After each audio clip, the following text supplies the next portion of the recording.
करते हैं प्रश्नावली 1.2 संख्या पद्धति में। अभी यहाँ हमारे पहला क्वेश्चन दिया गया है आपको सत्य या असत्य बताने।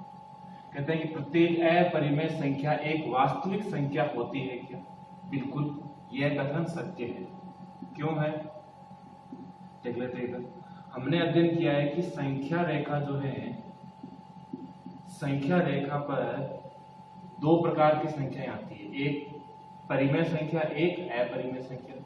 तो इस संख्या रेखा को हमने वास्तविक संख्या रेखा भी कहा था। कहने का तात्पर्य सभी परिमेय व अपरिमेय संख्या क्या होती है? संख्या रेखा पर आती है। और जब हमने यह अध्ययन किया है कि परिमेय व अपरिमेय संख्या वास्तविक संख्याएं होती है, तो ये कथन क्या है? सत्य है। क्यों है? क्योंकि संख्या रेखा पर परिमेय संख्याओं के साथ साथ अपरिमेय संख्या भी आती है। अभी इसका दूसरा क्वेश्चन देख लेते हैं हम।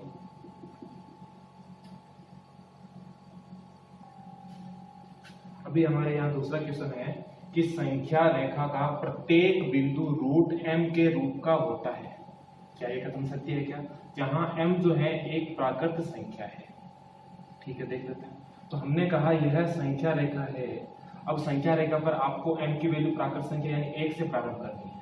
अब इस संख्या रेखा पर 1, 2, 3, 4, क्या ये सारी जो आने वाली जो संख्याएं हैं, प्रत्येक जो बिंदु है वो रूट m के रूप में संभव है क्या? बिल्कुल नहीं। ये क्या है? प्रत्येक बिंदु, यानी कि यहाँ प्रत्येक बिंदु जो संख्या रेखा पर आ रही है वो सारी रूट m के रूप में संभव हो सकती है क्या? नहीं हो सकती। क्यों?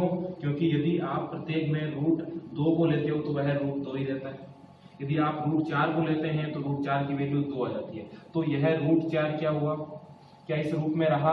वर्गमूल के रूप में नहीं, वह सरल होके 2 के रूप में प्राप्त हो गया। क्योंकि रूट 4 एक पूर्ण वर्ग है। जब हम रूट 4 के टुकड़े करते हैं तो रूट के अंदर 2 × 2 तो हमें वैल्यू 2 प्राप्त हो जाती है। तो यह कथन कहना असत्य होगा कि संख्या रेखा का प्रत्येक बिंदु रूट m के रूप में, वह प्रत्येक बिंदु रूट m के रूप में नहीं होता है। क्वेश्चन तीसरा। अब इसमें आपको कहते हैं कि प्रत्येक वास्तविक संख्या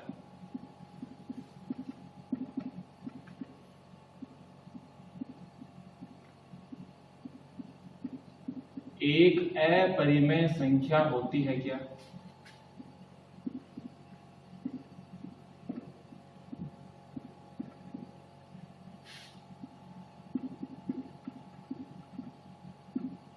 क्या ये कथन सत्य है क्या?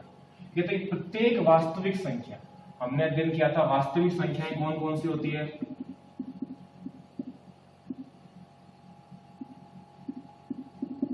वास्तविक संख्याएं ऐसी संख्याएं जो परिमेय, हमने कहा सभी परिमेय और सभी अपरिमेय संख्याएं क्या होती है? वास्तविक। तो इन्होंने तो कहा है कि प्रत्येक वास्तविक वह केवल अपरिमेय हो, वह परिमेय नहीं हो सकती है, वह परिमेय भी हो सकती है, अपरिमेय भी हो सकती है। तो इसका कथन यह असत्य होगा। अगला क्वेश्चन हमारा दूसरा। अब इसमें आपको कहा गया कि क्या सभी धनात्मक पूर्णांक, मतलब पूर्णांक में आपको केवल धनात्मक वालों को शामिल करना है, धनात्मक पूर्णांकों के वर्गमूल, अब उनके जो वर्गमूल है अपरिमेय संख्या होती है। अब वह केवल अपरिमेय हो सकते हैं क्या? यदि नहीं, यानी कि सभी जो धनात्मक पूर्णांक है उनके वर्गमूल अपरिमेय संख्या नहीं होते, तो आपको बताना है कि ऐसी संख्या लेके जिनका वर्गमूल का उदाहरण देते हुए कि वह परिमेय संख्या हो। तो हम देख लेते हैं ये कथन क्या होगा? गलत होगा, असत्य। क्यों होगा? हमने कहा यहाँ धनात्मक पूर्णांक के वर्गमूल, मान लीजिए मैंने यहाँ धनात्मक पूर्णांक रूट 2 का वर्गमूल लिया तो यह एक अपरिमेय संख्या प्राप्त हुई। लेकिन मैंने रूट 3 लिया तब भी यह अपरिमेय संख्या प्राप्त हुई। यहां तक कोई समस्या नहीं। अब यदि हम आगे चलते हैं रूट 4 की तरफ, तो रूट 4 का वर्गमूल क्या होता है? 2। अब 2 क्या होती है? एक परिमेय संख्या। तो यहां पर आते ये कथन क्या हो गया? गलत हो गया। तो ये कथन गलत हो गया। अभी हम इसका अगला क्वेश्चन देखते हैं।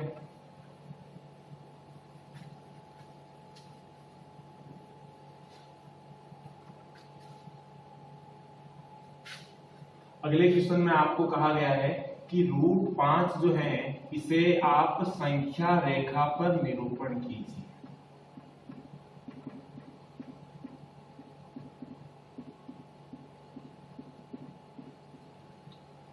अब √5 जो है आपको इसे संख्या रेखा पर दर्शाना है कि इसकी वैल्यू संख्या रेखा पर कहां होगी। तो हमने सबसे पहले संख्या रेखा ली, हमने इसे 0 से प्रारंभ किया, यह है 0 जिसे हमने बिंदु A नाम दिया, यह वैल्यू यहाँ पर 1 हमने इसे B नाम दिया, उसके पश्चात 2 हमने इसे C नाम दिया। अभी आपको यहाँ √5 की वैल्यू निकालनी, आपको एक ऐसे समकोण त्रिभुज की कल्पना करनी, मतलब आपको ऐसा समकोण त्रिभुज मानना है कि आप उसके जो है बेस एवं जो उसका लंब है, आप ऐसा क्या लें कि आपको यहाँ √5 प्राप्त हो जाए। अब यहाँ √5 कब प्राप्त होगा, आपको यहाँ ऐसी दो संख्याएं लेनी है। आप चाहे तो √3 उनकी मदद से कर सकते हैं, चाहे तो सीधा भी कर सकते हैं, सीधा हो जाएगा अभी। तो हमने कहा ऐसी वैल्यू क्या हो सकती है, तो मान लीजिए आपके दिमाग में बात आई कि क्यों ना हम आधार को 2 ले लें और लंब को 1 ले लें। तो 2 का स्क्वायर प्लस 1 का स्क्वायर बराबर क्या हो गया, 5। ये कर्ण की स्क्वायर की वैल्यू 5 है, तो कर्ण की वैल्यू कितनी हो जाएगी, √5। या फिर आप कहेंगे क्यों ना हम बेस को 1 ले लें, लंब को 2 ले लें, वह बात भी ठीक है, कोई दिक्कत नहीं, लेकिन आप बेस की वैल्यू 2 ले लीजिए। हमने 2 ले ली, तो हमने यहाँ कहा कि हमने इस बिंदु 2 बेस जहां 2 आ रहा है, इसकी जो वैल्यू है 2 इकाई हो गई, यहाँ से 0 से इसकी कितनी होगी, 2 इकाई, यहाँ 1 इकाई, यह 1 इकाई, कितनी हो गई, यह 2 इकाई। बिंदु C पर हमने एक 90 डिग्री का कोण बनाती हुई रेखा खींची। कहने का मतलब बिंदु C पर हमने लंब खींचा, लंब खींचने के पश्चात बिंदु C से हमने 1 इकाई का चाप काटा। 1 इकाई मतलब कि जितनी वैल्यू इनकी समान वैल्यू रखनी, हमने 1 इकाई का चाप काटा, हमने उसे D नाम दिया, तो इसकी वैल्यू होगी 1 इकाई, यह AC की वैल्यू हो गई 2। अब मैंने बिंदु D को इस A से मिला दिया, बिंदु D को A से मिलाया, तो इसकी वैल्यू मुझे प्राप्त हुई √5। तो मैंने कहा यह समकोण त्रिभुज ACD में AC की वैल्यू 2, CD की वैल्यू 1, तो मुझे AD की वैल्यू √5 प्राप्त हो गई।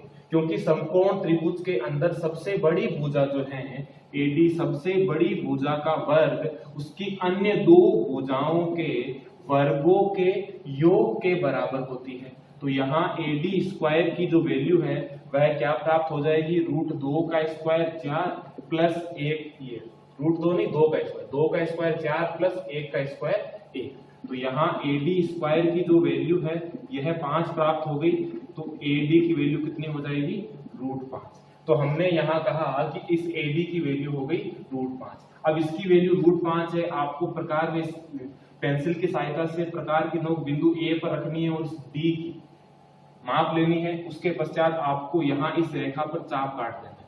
आप जहां पर चाप काटेंगे यह संख्या रेखा पर √5 का निरूपण है। इस प्रकार हम किसी भी अपरिमेय संख्या को संख्या रेखा पर दर्शा सकते हैं। निर्भर करता है आप पर, आप उसका बेस व लंब ऐसा क्या लें कि वह प्राप्त हो जाए। अब इसी प्रकार एक एग्जाम्पल हमारे रह गया था संख्या रेखा में √3 का, वह भी एक महत्वपूर्ण है, पिछली क्लास में रह गया था, तो देख लेते हैं उदाहरण। √3 का संख्या रेखा पर निरूपण।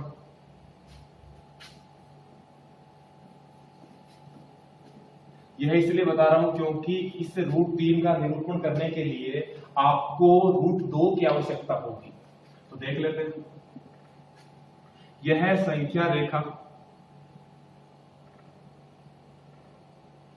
यहां पर मैंने 0 लिया, इधर ऋणात्मक चल रहा है, इधर धनात्मक, 0 लिया, मैंने इसे बिंदु A नाम दे दिया। उसके पश्चात मैंने 1 इकाई पर बिंदु B लिया, क्योंकि हमारे पास आपको मैंने क्या कहा, यहां इसकी वैल्यू आपको √3 लेकर आनी है।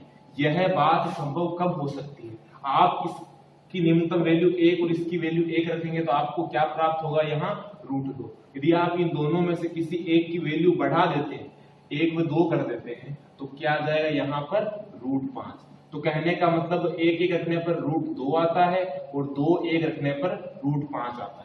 √3 क्या है, इन दोनों के मध्य का, तो आपको 1 व 2 इन दोनों के मध्य की कोई वैल्यू लेनी होगी ताकि आपको √3 प्राप्त हो जाए। तो इसका सबसे सरल तरीका यही है कि आप यहाँ √3 ले लीजिए। अब आप बेस √3 यहाँ कैसे निकालेंगे, तो पहले आपको √3 को दर्शाना होगा। अब यहाँ पर मैंने कहा लंब यदि मैं ये आधार √2 लेता हूँ, लंब 1 लेता हूँ, तो यहाँ समकोण त्रिभुज के पाइथागोरस प्रमेय या बोधायन प्रमेय के अनुसार आधार का स्क्वायर प्लस लंब का स्क्वायर बराबर होता है कर्ण के। तो √2 का स्क्वायर 2, 1 का स्क्वायर 1। तो कर्ण की स्क्वायर की वैल्यू मेरे पास, कर्ण मान लीजिए x हो गया, तो x स्क्वायर की वैल्यू 3 है, तो x की वैल्यू कितनी हो जाएगी √3। तो हमें संख्या रेखा पर √3 को दर्शाने के लिए पहले आपको √2 को दर्शाना होगा। तो देख लेते हैं इधर। तो पहले तो मैंने √2 को दर्शाने का तरीका वही ये है, इसकी वैल्यू 1 इकाई है। हमने बिंदु B पर 90 डिग्री का कोण बनाते हुए रेखा खींची। अब आपको इस रेखा पर 1 इकाई के बराबर प्रकार से चाप काटना होगा। उस चाप को मैंने C नाम दे दिया। अब आप बिंदु C को आप A से मिला दीजिए। अब यह आपके पास यह 1 इकाई और यह 1 इकाई, तो AC की वैल्यू कितनी हो गई √2। आप देख लीजिए इधर AC स्क्वायर बराबर दोनों समकोण त्रिभुज की अन्य दो भुजाओं का वर्ग उसकी सबसे बड़ी भुजा के वर्ग के बराबर होता है। तो AC स्क्वायर की वैल्यू कितनी आ गई 2, तो AC की वैल्यू कितनी हो जाएगी √2। हमारे पास √2 प्राप्त हो गया। अभी यह आपको इससे बेस बनाना है और बिंदु C पर 90 डिग्री का कोण बनाती हुई एक रेखा खींचनी है। मैंने खींच दी। अब बोले क्यों ना हम ये चाप पहले यहाँ लें फिर उस पर लंब खींचे। इससे अच्छा आप यही बना लो, सीधा √3 को निरूपण करो, √2 की वैल्यू आ गई। अब मैंने बिंदु C पर 90 डिग्री का कोण बनाती हुई एक रेखा खींची। मैंने बिंदु C से 1 से मतलब 1 इकाई का चाप काटा जिसे बिंदु D नाम दिया। मैंने बिंदु D को A से मिला दिया। अब यह AD की जो वैल्यू होगी यह √3 के बराबर होगी। तो एक बार पुनः देख लेंगे। पहले आपको √2 का निरूपण करना है, बेस लेना है आपको 1 और लंब लेना है आपको 1। जब आप 1 इकाई लेते हैं तो आपको यहाँ AC कर्ण √2 प्राप्त हो गया। हमने बेस √2 लिया और लंब 1 लिया, तो इसका कर्ण कितना प्राप्त हो गया हमें √3। ये रही √3। यहाँ आप इस x की जगह जो है आप AD लिख दीजिए। तो इस प्रकार अब आपको प्रकार की नोक A पर रखनी है E और पेंसिल की नोक D पर। तो इतना चाप माप लेकर आप जब यहाँ चाप काटेंगे तो यह हो गया √3, जो एक अपरिमेय संख्या का संख्या रेखा पर निरूपण। अपरिमेय संख्या को संख्या रेखा पर दर्शाने के लिए हमें जो महत्वपूर्ण प्रमेय की आवश्यकता हुई वह था बोधायन व पाइथागोरस प्रमेय। यह हम पूर्व की कक्षा में अध्ययन कर चुके हैं। तो अभी इसकी सहायता से आप अन्य संख्याओं के बारे में भी अभी हमने 1.2 प्रश्नावली हमारी पूर्ण हो चुकी है। अब हम उसके आगे का अध्ययन करते हैं। तो आगे आपको कहा गया है कि वास्तविक संख्या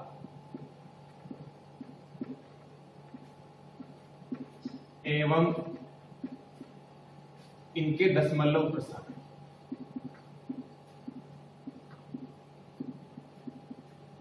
तो यहां आपको वास्तविक संख्याएं और इनके दशमलव प्रसार के बारे में जानकारी प्राप्त करनी होगी। तो हमने कहा कि वास्तविक संख्याएं जो है यह 2 प्रकार की होती है, मतलब 2 टाइप हमने शामिल किए थे इसके अंदर। पहली जो थी वह थी आपके पास परिमेय संख्या, दूसरी बात थी अपरिमेय संख्या। अब आपको बताना है कि इन परिमेय संख्या व अपरिमेय संख्या दोनों के दशमलव जो प्रसार है वह कैसे होते हैं। तो परिमेय संख्या जो है, परिमेय संख्या के दशमलव प्रसार 2 प्रकार के होते हैं। पहला प्रसार होता है शांत दशमलव प्रसार, दूसरा होता है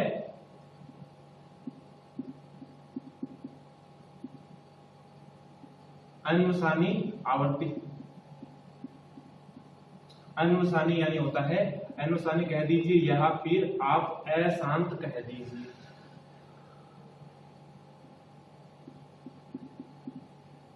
मतलब ऐसी संख्या जिनका भाग शांत का मतलब यह होता है कि आपने किसी संख्या में जो p/q के रूप में है, मान लीजिए मैंने कहा 2/5 है। अब मैंने 5 का 2 में भाग लगाया तो मुझे क्या प्राप्त हुआ 0.4। तो यहाँ यह भाग खत्म हो गया। कहने का तात्पर्य इसका जो शेषफल है, शेषफल क्या प्राप्त हो गया आपको 0। अब अनुसानी या अशांत आवर्ती के अंदर क्या होता है, ऐसी संख्या ऐसी परिमेय संख्या जिसके अंदर आप भाग लगाते हैं तो उसका भाग जो है वह खत्म नहीं होता है और किसी निश्चित संख्या की पुनरावृत्ति होती है, या हम कह सकते हैं दशमलव की पुनरावृत्ति, ये शेषफल की पुनरावृत्ति होती है। कैसे 1/3 है तो यहाँ आंसर जो है 0.333 आता रहेगा, तो यहाँ इसकी क्या हो रही है, आवृत्ति हो रही है। कैसी, अशांत मतलब कि भाग खत्म नहीं हुआ, कहने का तात्पर्य शेषफल 0 प्राप्त नहीं हुआ, शेषफल की पुनरावृत्ति हो रही है। कैसे, मैंने यहाँ 1 में 3 का भाग लगाया तो 0, फिर ये 10, 3 बार गया, ये 9, शेषफल 1। तो पहले अंक क्या था, 1 था, फिर क्या आ गया 3, फिर वापस दशमलव लगा हुआ है, मैंने 0 लगाया, फिर 3 बार लगाया, तो फिर शेषफल क्या प्राप्त हो गया, 1। मतलब कि शेषफल 1 की पुनरावृत्ति हो रही है और भागफल के अंदर किसकी पुनरावृत्ति हो रही है, 3 की पुनरावृत्ति हो रही है। अब भागफल में किसी भी अंक की जब पुनरावृत्ति होती है तो उसे लिखने का जो तरीका है, जितने अंकों की पुनरावृत्ति होती है उतने अंकों पर शामिल एक उनके ऊपर रेखा खींच दी जाती है। इस रेखा का तात्पर्य है इनके ऊपर बार यानी किसकी पुनरावृत्ति, साधारण भाषा से इसका तात्पर्य है। अब यह तो बात रही परिमेय संख्याओं की, शांत व अशांत।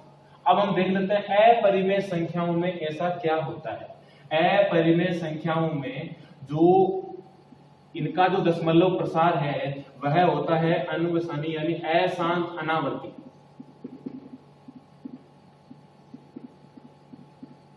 अनावर्ती यानी कि, आवर्ती यानी क्या होता है, पुनरावृत्ति, बार बार उसके शेषफल व भागफल की पुनरावृत्ति हो।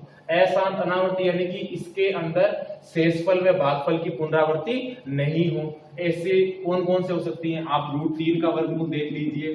√3 का जब हम वर्गमूल निकालते हैं देख लीजिए कैसे प्राप्त होता है हमें।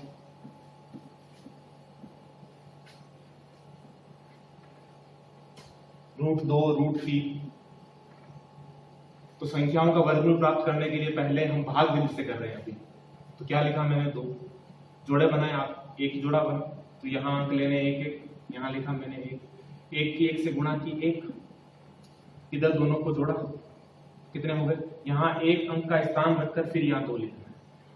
अब यहाँ 2 में से मैंने 1 घटाया, कितना आ गया, 1। अब इसके आगे कोई संख्या नहीं है, मैंने क्या लगा दिया, किसी भी संख्या के बाद आप दशमलव लगा के कितने भी 0 लगा सकते हैं। दशमलव का तात्पर्य होता है इसके पश्चात, दशमलव के पश्चात 0 का तात्पर्य संभव नहीं है। जिस प्रकार संख्या के पहले आप 0 लगा दो या संख्या के बाद दशमलव लगा के 0 लगा दो तो इनकी वैल्यू हमेशा इक्वल ही रहती है गणित के अनुसार। तो अभी मैंने यहाँ, मुझे आगे प्राप्त करना है, मैंने दशमलव लगा दिया तो ये दशमलव ऊपर लग गया, फिर मेरे को समूह चाहिए, मैंने 0 का जोड़ा बना लिया, ये नीचे आ गया। अब आपको यहाँ ऐसी संख्या लेनी है कि 100 से अधिक नहीं है, तो मैंने क्या ले लिया, 24 की 4 से, तो यहाँ 4 लिख दिया। अब 24 की मैंने 4 से गुणा की तो कितने आए, 96। इनको जोड़ा मैंने, इधर ये हो गया 28, एक अंक के लिए जगह रखी, तो यहाँ मैंने घटाया, कितना आ गया, 4। फिर उसके पश्चात वही बात, मुझे आगे प्राप्त करना है, मैंने 0 बना दी, अब इन दोनों 0 को उतार दिया। अब इसके पश्चात अब आप यहाँ ऐसा अंक लीजिए कि इससे अधिक नहीं, यदि आप 2 लेते हैं तो ये अधिक आ जाएगा, मैंने 1 ले लिया, तो ये कितना हो जाएगा, 281। इनको जोड़ लीजिए, मैंने जोड़ा 282, इन्हें घटाया तो घटाने में कितना प्राप्त होगा आपको, यहाँ 9, 1, 1। फिर आपको आगे चाहिए, फिर मैंने एक और जोड़ा। आप 0 दशमलव के पश्चात कितने भी 0 ले सकते हैं, फिर मैंने क्या रख दिया, 2 0। अब आपको ऐसी संख्या लेनी है कि इससे अधिक नहीं है। अब इसके लिए सबसे सरल तरीका, यहाँ 2 है, 2 का भाग 11, मतलब 2 नहीं, आप 28, 3 देखिए। अब 3 का भाग इस, यह 11, आप इसे 12 मान लीजिए, कितनी बार जाएगा, 3 का भाग इसमें 4 बार जाएगा। सरल गुणा आप अपने तरीके पर देख सकते हैं, वरना आप ये 2 का देखेंगे, ये कॉन्सेप्ट कठिन। अब 2 से मतलब 2 के बाद आगे वाली संख्या 5 से अधिक है तो इसमें आप 1 प्लस कर दीजिए, और यहाँ इन 2 अंकों में यहाँ क्या है, ये भी 5 से अधिक, इसमें 1 प्लस कर दो, कितने हो गए, 12। तो यहाँ 12, यहाँ कितने हो गए, 3 का भाग 12 में कितने बार जाता है, 4 बार। तो देख लीजिए 4 बार जाएगा क्या, तो मैंने ये 4 बार लगाया। यहाँ किसी शेषफल की पुनरावृत्ति हुई नहीं हुई, भागफल की पुनरावृत्ति आप बोलोगे हो गई भी, यहाँ 4 था 1, यहाँ 4 आ गया वापस। क्या वापस आगे 1 आता है क्या, देख लेते हैं। मैंने 4 की 4 से गुणा की 16, फिर 1, ये 9, 2,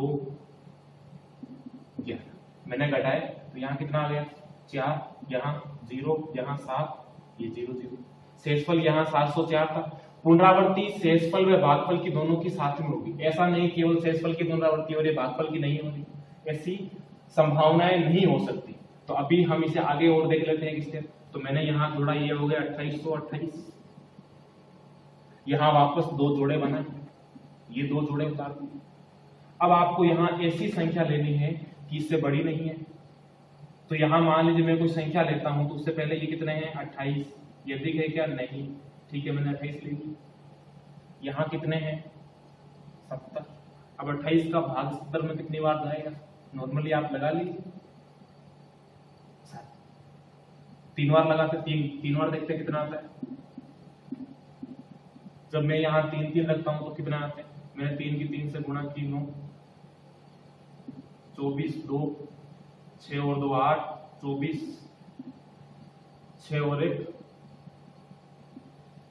तो यहाँ 3 रखने पर क्या होगी, वैल्यू अधिक आ गई, तो मैंने कितने रखे 2 रख दिए, 2 रख दीजिए, मैंने यहाँ 2 रख दी। अब देखिए पुनरावृत्ति हुई क्या, नहीं हुई, मतलब कि पुनरावृत्ति इसमें संभव ही नहीं है। आप इसे चाहे तो कितना भी आगे कर लीजिए, कितना भी हल कर लीजिए, इसकी पुनरावृत्ति होगी नहीं। तो आपको ध्यान में रखना है कि जो संख्या अपरिमेय है तो उसका दशमलव प्रसार हमेशा कैसा होगा, अशांत अनावर्ती, अशांत या अनुसानी अनावर्ती, आवर्ती नहीं होगा, ये आप इसे ध्यान रखना। अनावर्ती यानी कि किसका है, अपरिमेय संख्या का दशमलव प्रसार है, शांत का ये परिमेय संख्या का नहीं है।